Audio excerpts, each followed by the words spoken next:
The day you finally realize that the Earth is flat and that NASA is lying to us, they never went to the moon, you're going to set yourself free. The spaceships that NASA builds to go to the moon cannot possibly withstand the thousands and thousands and thousands of degrees of temperature that there are in between the Earth and the moon. That's called the Van Allen belt. Look it up. No, there's no material on Earth that can withstand that type of heat. I'm talking 36,000 degrees or something like that. Not to mention the fact, after passing all that distance in that scorching hot degrees, they have to make it through that somehow alive to get to the moon, land on it, walk on it, transmit a TV signal in 1968. Sure. Set yourselves free. The Earth is flat, my friends. Love you. Mark's safe from believing NASA landed anything on the moon today. NASA means not a space agency. Hey, look, man, I've got a serious question, okay? You know the Chicago skyline, right? Well, it's 59 miles across, okay? Right here on Google, it says, giving the Earth's curve, it should be 2,320 feet below the horizon, but you can see it, obviously. This right here is 56 miles. This is using the Earth curve calculator.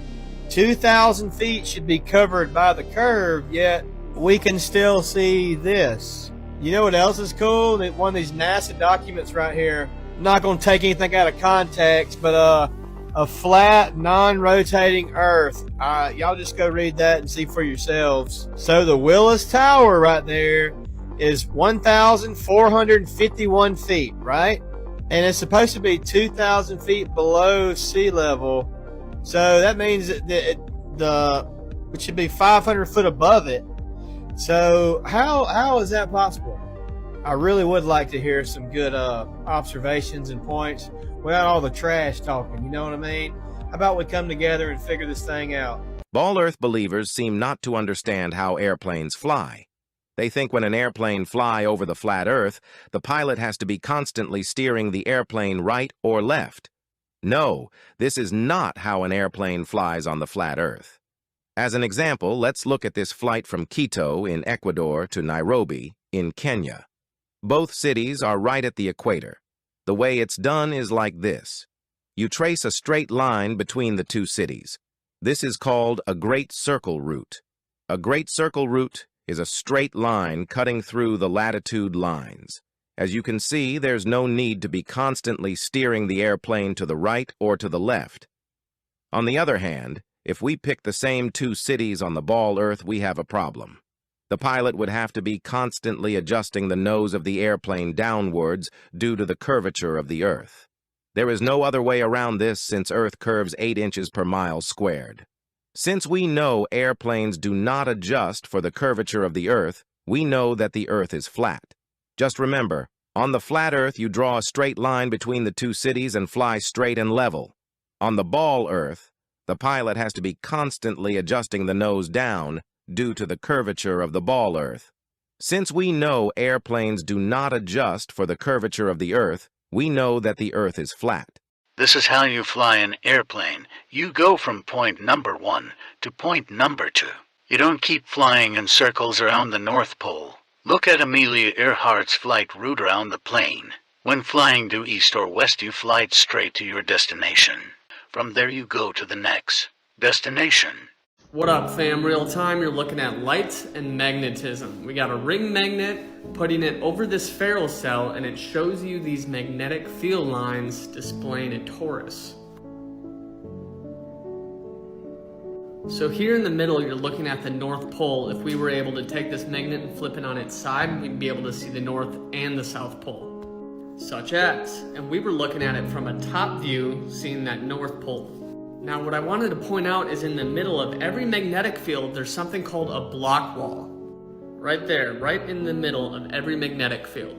And again, this one's pretty cool. You got a bar magnet with a ring magnet around it, and you actually experience the top half of the torus and the bottom, and again in the middle, that being that block wall. It's the block wall. It's the plane of inertia.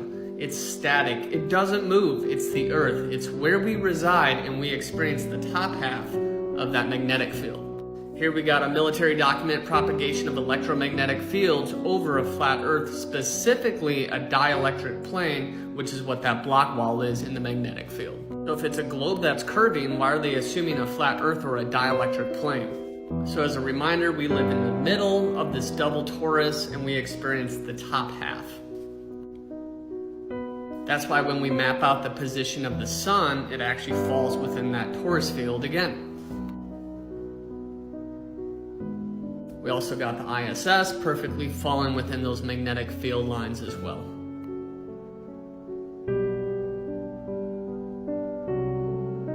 And now the planets, which are just wandering stars, also fall perfectly within those magnetic field lines. How beautiful is that? There's all of them at once. Alright, so check this out. Quantum field geometry in 3D Euclidean space of a dipole magnet as observed with the Faro lens, which is what lets you see those magnetic field lines. Look what's in the middle, that block wall, the dielectric plane. We experience the top half. That's where we live. This is positive evidence that we live on a plane that's in the center of creation, experiencing the top half of the magnetic field. You can say nuh-uh all you want, it doesn't change the facts. So if you guys actually want to learn about this stuff, go download the Flat Earth Clock app. It's super legit. And use referral code 46731. No, I've said this before, I do not get paid for this. Relax, Globers. Another pilot proves flat Earth. Do that thing, man, that keeps you up at night. That thing that bothers you, man, that makes you trip. You can't quit thinking about it. You always, that thing, man, that you wake up in the middle of the night, you got a new idea. That's what you got to chase. Because anything...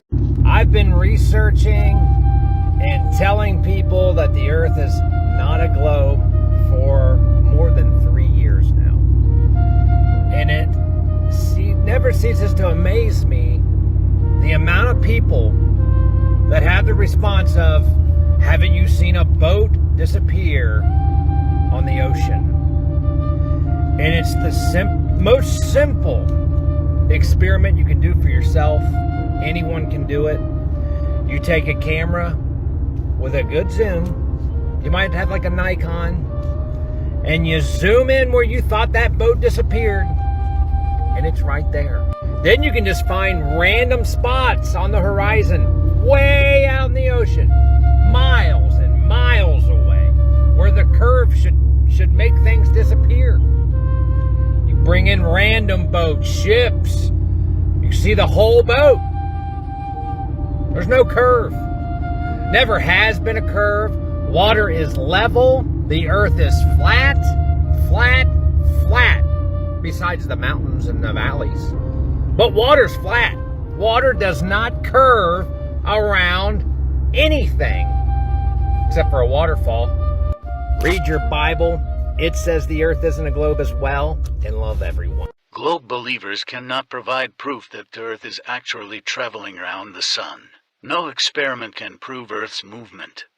The observation is that we can't tell here in this room whether we are moving or not.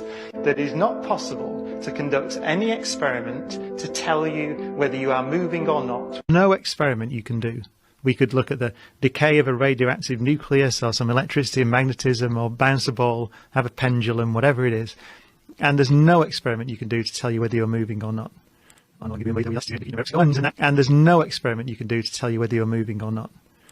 And that's led Einstein to relativity. Wow. So that's the basis of general relativity, which is our best theory of, because you can't measure it. They tell us right to our face that there are no satellites in space. All so-called satellite communication is based on undersea cables, towers, and computer network. GH, why are you telling me this? Did your neighbor say something to you? No, he wasn't home. But he has a satellite phone I thought could help us. I tried to use it, but it didn't work even though it had enough juice. Now the whole point of a satellite phone is that you always have a signal if you have a clear view of the sky, which I did.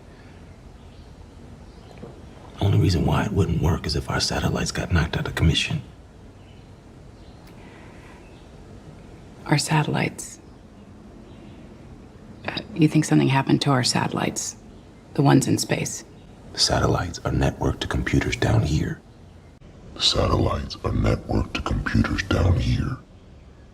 Satellites are networked to computers down here.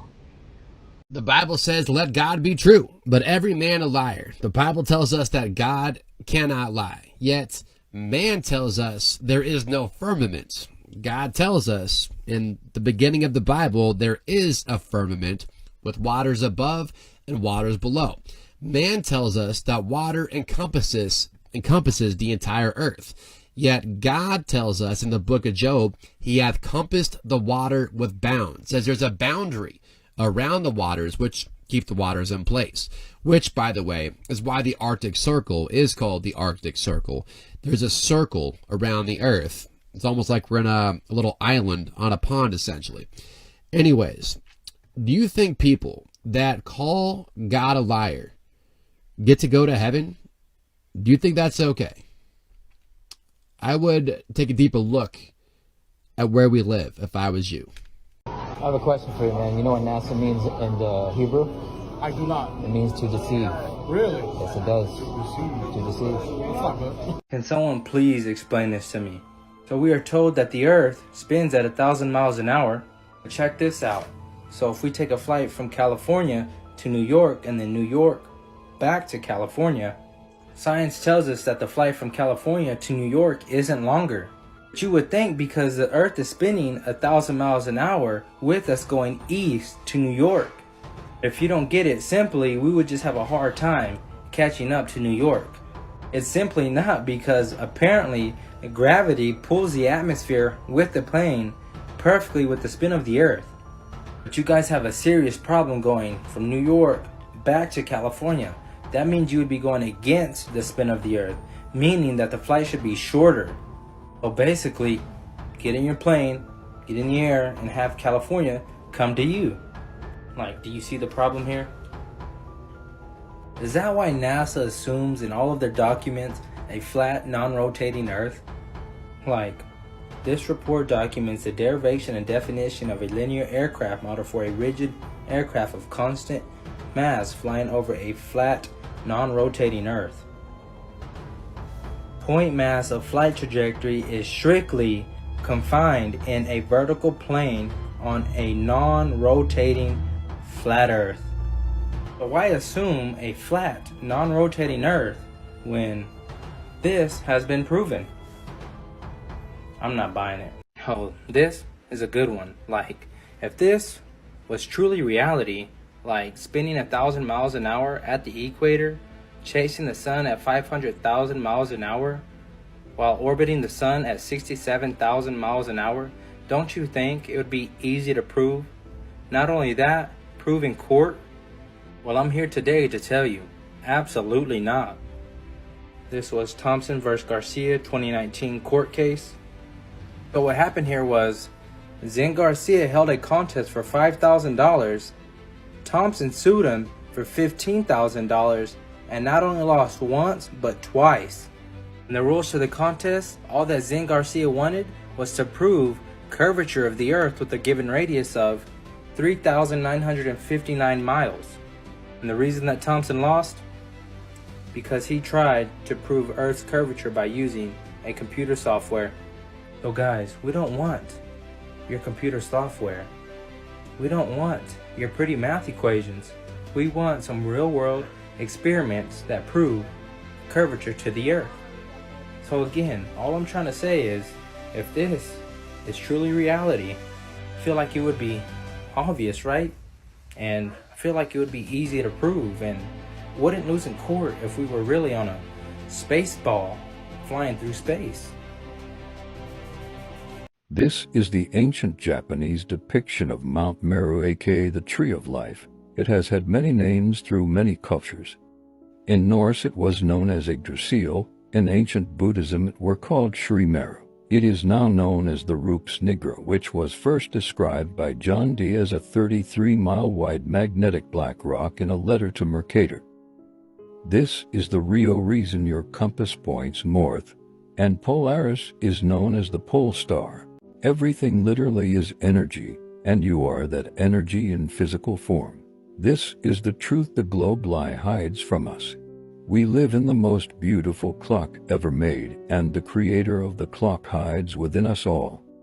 It's time to unbind your mind and see this visual demonstration of a magnetic North Pole on a flat Earth. Oh, you mean like this?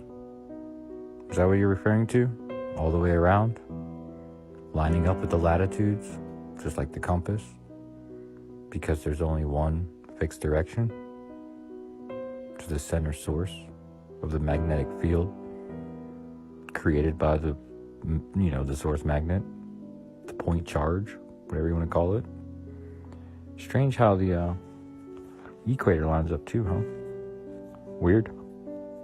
Very strange. Looks like I have the exact same thing that you said I wasn't doing happening on the screen. Weird. Very strange. Strange coincidence. Oh, wait a second. My compass seems to be pointing in one direction. Like it always does. The bar magnet attracts iron at both sides because it's two different magnet fields. Orientational polarizability. One fixed direction. Wait a minute, hold up. So the people on the ISS aren't floating around because of zero gravity. Silly me. Why would I think there's zero gravity on the ISS? Well, because they're floating around, but that's not why they're floating around. What? Nothing is as it seems, people. Clear to your listeners that there's gravity up here. There's almost as much gravity here as there is on Earth, but we're going so fast, about a little over 17,000 miles an hour, that we're basically following around the planet. So it's a little bit like you're in an elevator, and somehow the cable breaks, the elevator starts falling down, and while you're in the elevator, you're weightless. You're like this in microgravity. Now the good news is the elevator never gets to the bottom here in space, so we just keep floating around. But there is gravity, but not very. We call it microgravity because the effects are basically offset by those. So the reason why they experience weightlessness is because they're going 17,000 miles an hour constantly around the curve, so they're always falling. And that's how they remain weightless.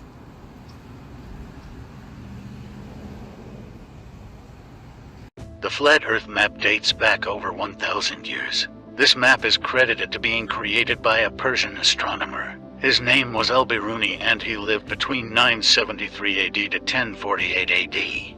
It's the official map of the United Nations and also the United States Geological Survey. It used to be present in many places before the creation of NASA and the Antarctic Treaty in 1959. Here you see it with Admiral Byrd.